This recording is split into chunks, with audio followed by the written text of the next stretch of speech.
এইবারও পিআর যদি না দেন, সুষ্ঠু নির্বাচন যদি না করেন, পিআর তো আপনিই বলছেন প্রস্তাবে আপার হাউস লোক পিআর। আপার হাউস মানে কি? তাল গাছের পুরাটার উপরেরটা হচ্ছে পিআর, আপার হাউস। তো নিচেরটা যদি কিচ্ছু না হয় তো উপরে যাবেন কেমনি? কথা বোঝা গেছে? উপরেরটা পিআর, নিচেরটা ডিআর। তো তাহলে উপরে পিয়ারে যাইতে হলে নিচে তো পিয়ার হইয়া বাইরে সেই বাইরে তো যাইতে হইবে। এই কথাটা ওনারা বুঝে না। এই মুহূর্তে দরকার পিয়ারের সরকার, এটা এখন স্লোগান। আমরা একটা কথা ছোটবেলা থেকে শিখেছিলাম যে যায় লঙ্কা সে হয় রাবণ। আমাদের জুলাই বিপ্লবের পর ত্যাগ এবং রক্তের যে বর্ণনা হচ্ছে, আমি সেই বর্ণনা দিতে চাই না। আমরা এটা ভেবেছিলাম 54 বছরে নেতৃত্বের ব্যর্থতায় দেশ যে কঠিন পরিস্থিতির মাঝে পড়েছিল, জনগণের স্বতঃস্ফূর্ত ত্যাগ এবং আন্দোলনের মুখে তার শোচনীয় সমাপ্তি ঘটেছিল। একজন ব্যক্তির নেতৃত্বে একটি দল দেশ ছেড়ে ভারতে পালিয়ে যেতে বাধ্য হয়েছে। সেখান থেকে জনগণের আন্দোলনের ফসল হিসাবে, বিপ্লবের চেতনার রেজাল্টমেন্ট হিসাবে যাদেরকে আস্থা রেখে এই জাতি ক্ষমতায় বসিয়েছিল, আমরা আশা করেছিলাম কমপক্ষে তারা একটি নতুন যাত্রা শুরু করতে পারবে। কিন্তু যেটা বলেছিলাম, এখন দেখি ক্ষমতায় বসার পরে তারাও রাবণে পরিণত হয়েছে। এটা কি তাদের দুর্ভাগ্য না বাংলাদেশের মানুষের দুর্ভাগ্য? এটা একটা বিশ্লেষণের পয়েন্ট। তবে এটা নিঃসন্দেহে আমাদের জন্য, জাতির জন্য এক অত্যন্ত বেদনা। আমাদের জীবন দেওয়া শেষ হয় না, আমাদের রক্ত দেওয়া শেষ হয় না। আমরা বিজয়ের পর থেকে আবার সংগ্রামের স্লোগান দিতে হয়। আমরা রক্ত দিয়ে দেশ পরিশুদ্ধ করার পরে আবার রক্ত দেওয়ার ডাক দিতে হয়।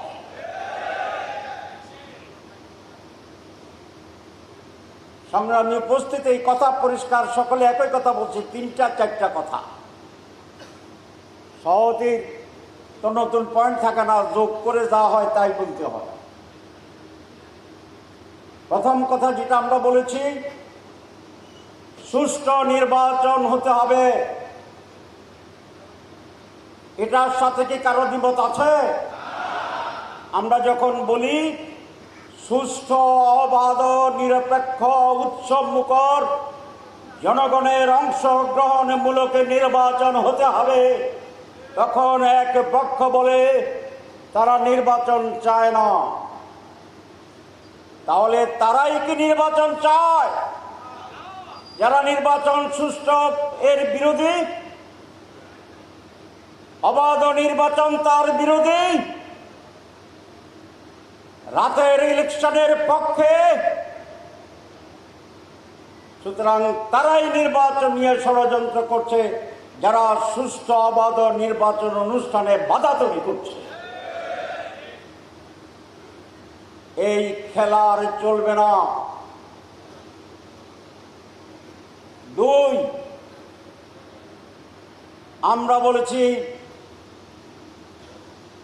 রিফর্ম করতে হবে, সংস্কার করতে হবে। মাননীয় প্রধান উপদেষ্টা বলছিলেন সংস্কার, দৃশ্যমান বিচার, তারপরে নির্বাচন। আমরা তো আপনার কথাই আছি। সংস্কারের জন্য আপনি কমিশন করেছেন, আমরা বসেছি বারবার, আমরা ঐক্যমত্যে পৌঁছেছি। এখন এটার বাস্তবায়ন, এটাই আপনার দায়িত্ব। আপনি বাস্তবায়ন না করে তারিখ ঘোষণা করে দিচ্ছেন, ভালো। তারিখের ব্যাপারে তো আমরা দ্বিমত পোষণ করছি না।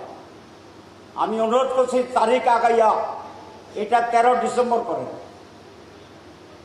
জামাত ইসলামী চায় আগামী 13ই ডিসেম্বর 2025 নির্বাচন হোক। অসুবিধা আছে? আমাদের কোনো অসুবিধা নাই। ডিসেম্বরেও নাই, জানুয়ারিতে নাই, ফেব্রুয়ারিতে নাই, এপ্রিলে দিলেও কোনো অসুবিধা ছিল না। আমরা সবসময় নির্বাচনের জন্য প্রস্তুত। আপনি বলেছেন সংস্কারের পর নির্বাচন, তাহলে এখন সংস্কার নিয়ে টাল বাহানা কেন? আমরা কি 30 দিন চড়ুইবাতি খেলতে গেছিলাম?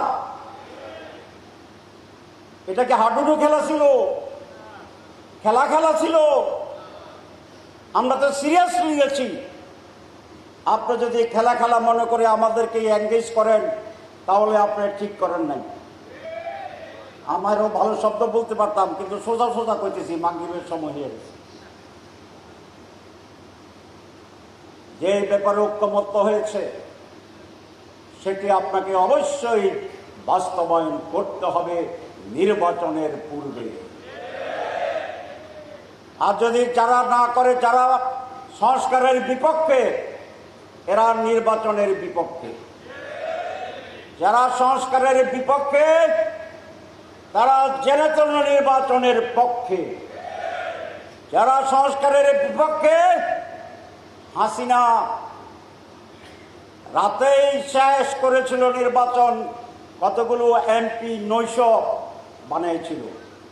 এরা কি ছিল এমপি দিবা না এমপি 900? এমপি 900 বানিয়েছিল। আপনারা ভাবছেন আপনারা ফজরের পরে 8টার আগে সেই অবস্থায় চলে যাবেন, ভোট শেষ হয়ে যাবে। এটা হবে না, এটা হবে না।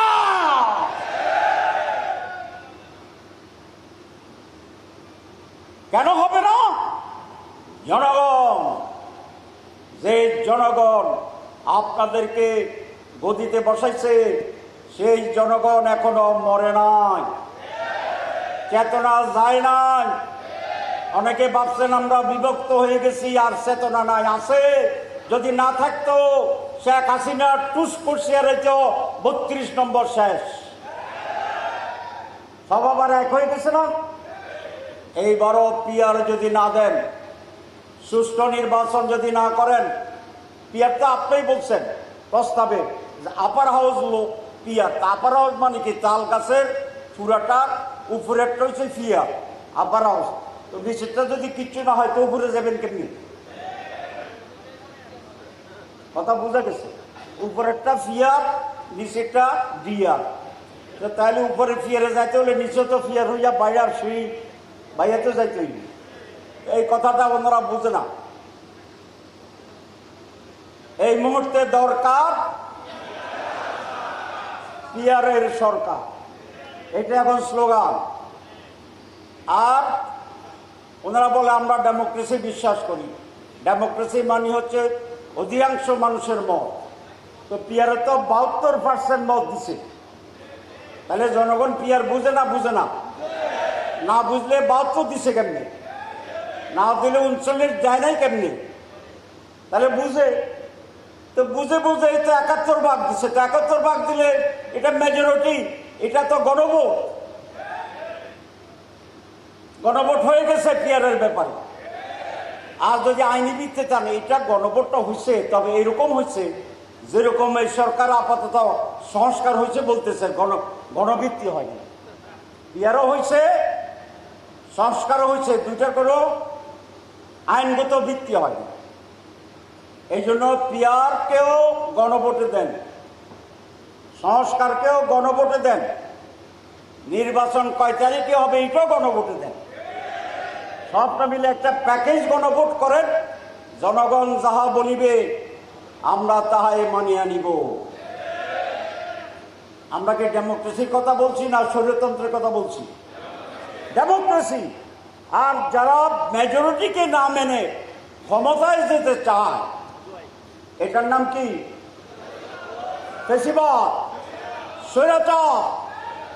আমাদের বন্ধুরা যখন বলে যে আমরা ক্ষমতায় গিয়ে এটা পূরণ করব, তখন আমি খুব ভয় পাই।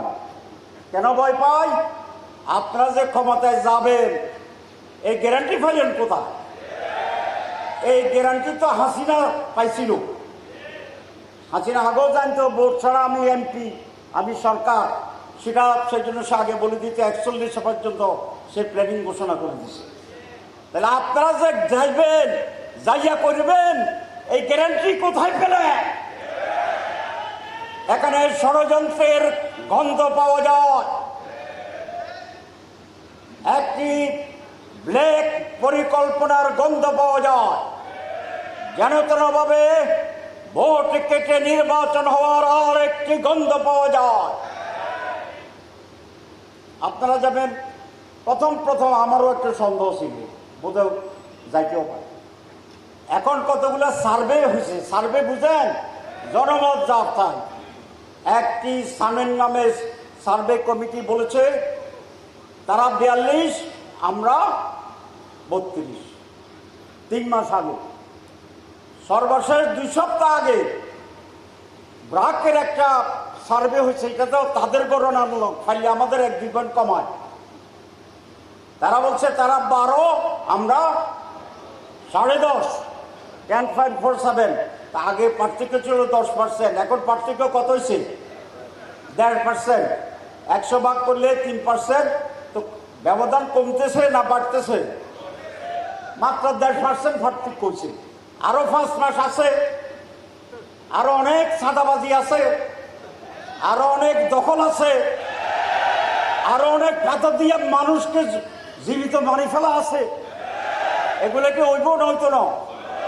সম্ভাবনা আছে, সম্ভাবনা আছে, পার্সেন্টেজ কমব ইনশাআল্লাহ। তার সাথে এই যে এখানে আসি বলছে সব যদি যোগ হয় তাহলে এখনো প্রায় কাঁধে কাঁধ, সমানে সমান। আর যদি একটা বাড়ে আর একটা কমে, পাল্লা এরকমই যাবে।